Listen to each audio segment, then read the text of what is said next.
Информацијата дека Делчево нема автобуска линија до Скопје и другите градови во државата само ја потврдува суровата вистина за состојбите во крајниот источен дел на државата.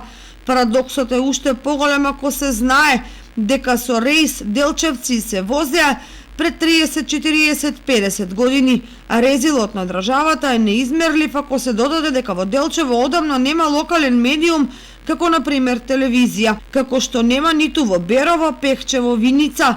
Поопасно е тоа што од година во година снемува лекари по болниците, снемува судии во судовите, снемува деца во училиштата, снемува земјоделци во полињата, снемува народ по селата и градовите, снемува мајстори.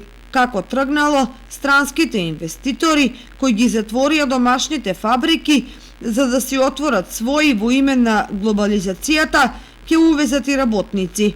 За споредба во Швајцарија, автобус сообраќа во најоддалечените планински места за само едно семејство.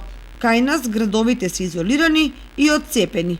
Парадоксот да биде поголем од Делчево, Берово, Виница, во континуитет сообраќаат речиси редовни автобуски линии до Словенија, Италија, Швајцарија, Германија.